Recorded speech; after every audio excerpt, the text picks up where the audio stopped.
بسم اللہ الرحمن الرحیم۔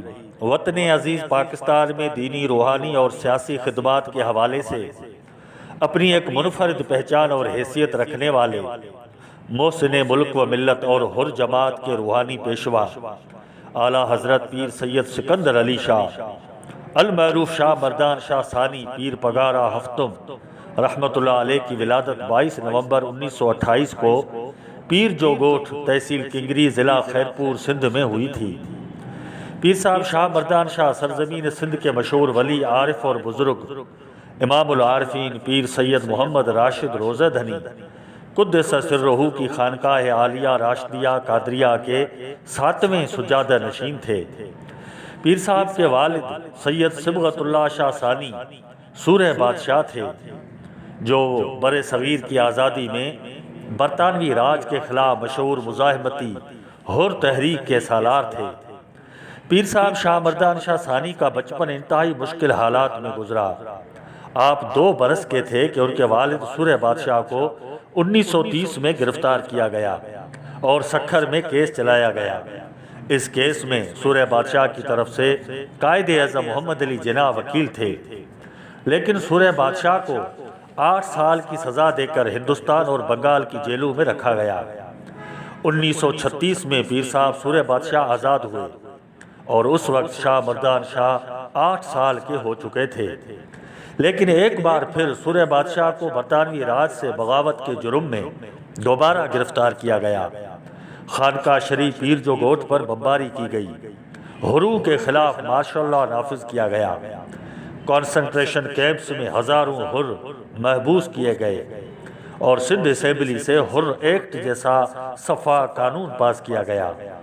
خانقاہ شریف کی گدی معطل کی گئی اور تمام جائیداد اور املاک ضبط کی گئی، جبکہ برطانوی سرکار کی طرف سے سندھ کے اہم لوگوں کو خان بہادر سر اور خان صاحب کے تمغے اور جاگیریں دی گئی، اور 20 مارچ 1943 پر سورہ بادشاہ کو حیدرآباد سینٹرل جیل میں تختہ دار پر چڑھایا گیا اور ان کی نعش کو ہمیشہ کے لیے گمنام کر دیا گیا۔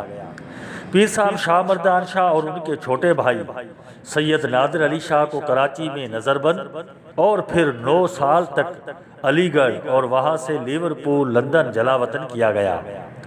پیر صاحب شاہ مردان شاہ نے اپنی چھوٹی عمر میں ان سب حالات کا صبر و استقامت، بلند عزم اور مضبوط حوصلے کے ساتھ جس طرح مقابلہ کیا وہ ناقابل یقین ہے۔ 14 اگست 1947 کو پاکستان وجود میں آ چکا تھا، لیکن آزادی وطن کے لیے اپنا سب کچھ قربان کرنے والے سورہ بادشاہ کا جسد واپس نہ ہوا، بلکہ یہ دونوں صاحبزادگان بھی اس وقت لندن جلا وطن تھے۔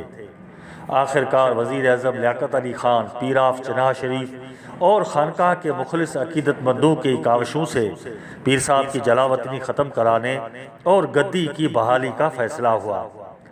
4 فروری 1952 کا وہ تاریخی دن تھا جب پیر صاحب شاہ مردان شاہ 24 برس کی عمر میں بطور پیر پگارا ہفتم خانقاہ عالیہ پیر سید محمد راشد روزہ دھنی کے سجادہ نشین ہوئے۔ 1952 کے بعد پیر صاحب پگاروں نے ایک طرف اپنی خانقاہ شریف کی بے مثال روایات اور تعلیمات کی پاسداری کی اور خانقاہ شریف پر عظیم الشان دینی درسگاہ اور شاندار کتب خانے کی ترویج کی، تو دوسری طرف ملکی سیاست میں بھی حصہ لیا۔ لیکن پیر صاحب پگاروں کی سیاست منفرد تھی، جو طاقت، مفادات یا اقتدار کی رسا کشی سے بالا تھی۔ پیر صاحب نے ہمیشہ ملکی سالمیت اور ترقی کے لیے اچھے لوگوں کا ساتھ دیا۔ اپنے بیانات، اسٹیٹمنٹس، انٹرویوز میں جھوٹ یا غلط بیانی نہیں کی، بلکہ ہمیشہ حق اور سچ کا اظہار کیا۔ پیر صاحب پگاروں کے اصطلاحات، بیانات، مقولات دلچسپ لیکن بامعنی ہوتے تھے اور سمجھنے والے بہت کچھ سمجھ جاتے تھے۔ پیر صاحب ایک اعلیٰ تعلیم یافتہ ہونے کے ساتھ انتہائی مدبر انسان تھے۔ پیر صاحب شاہ مردان شاہ پیر پگارو ہفتم نے ستمبر 1965 کی جنگ میں اپنے حر مجاہدین کے ساتھ ملکی دفاع میں بھرپور کردار ادا کیا اور ہر محاذ پر پاکستان آرمی کے ساتھ رہے، جو ایک ملی اور قومی فریضہ تھا۔ بعد ازاں جب بھی وطن عزیز پاکستان کی سالمیت، تحفظ اور ترقی میں جو بھی مواقع آئے، پیر صاحب شاہ مردان شاہ نے دامے درمے قدمے سخنے اپنا کلیدی کردار ادا کیا۔ پیر صاحب ایک بادشاہ گر یعنی کنگ میکر بھی تھے۔ کراچی کا کنگری ہاؤس ہو یا درگاہ پیر جو گوٹ کی خانقاہ، وہ جہاں بھی جاتے ایک عام آدمی سے لے کر با اثر حکمرانوں تک پیر صاحب کے گرد ایک میلے کا سما ہوتا تھا۔ پیر صاحب کی خدمت میں ہر مذہب، ہر قوم اور ہر مکتبہ فکر کے لوگ آتے تھے، اور وہ پیر صاحب کی طرف سے دی گئی عزت اور محبت کو کبھی بھی فراموش نہ کر سکتے۔ پیر صاحب کی شخصیت پرکشش تھی اور کردار باوقار تھا۔ پیر صاحب کتابوں کے شائق تھے۔ دنیا کی بہترین اور نایاب کتابیں خرید کرنا، پڑھنا ان کا محبوب مشغلہ تھا۔ وہ گھڑ دوڑ اور شکار سے لے کر فوٹوگرافی تک اپنی دلیلیں بھی رکھتے تھے۔ دوسری جانب دین اسلام کی ترویج کے لیے ہزاروں علماء اور حفاظ کے سرپرست بھی تھے۔ سلسلہ قادریہ راشدیہ کی تعلیمات اور آداب کے مبلغ بھی تھے تو عامل بھی تھے۔ خانقاہ پیر جو گوٹ پر دینی درسگاہ، علماء اور حفاظ، نماز اور ذکر اور پیر صاحب کے قائم کردہ کتب خانہ اور تاریخی میوزیم وغیرہ دیکھ کر حیرت ہوتی ہے کہ پیر صاحب علم اور اہل علم کے کتنے قدردان تھے۔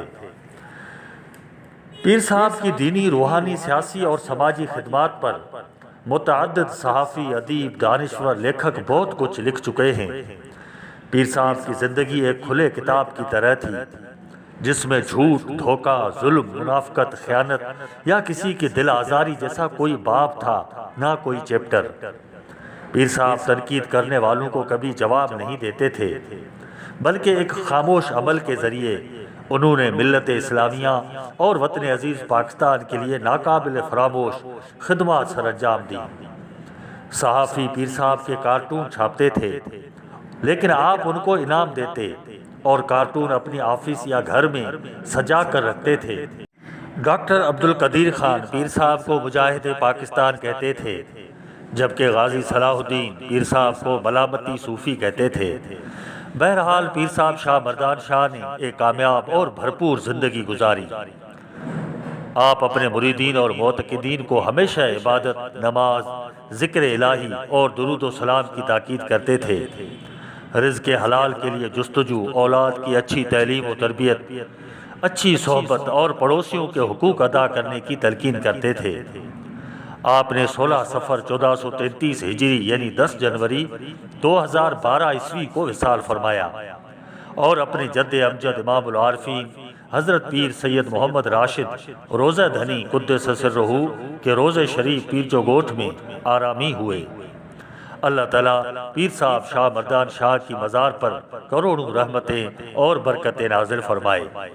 پیر صاحب شاہ مردان شاہ اکثر فرماتے تھے کہ لوگوں نے جب سے پانی کے لیے اللہ کے بجائے دریاؤں پر یقین کرنا شروع کیا ہے، اور روٹی، کپڑا اور مکان کے لیے خالق حقیقی بجائے حکمرانوں پر یقین کرنا شروع کیا ہے، تب سے حالات بہتر ہونے کے بجائے روز بروز بگڑتے ہی چلے جا رہے ہیں۔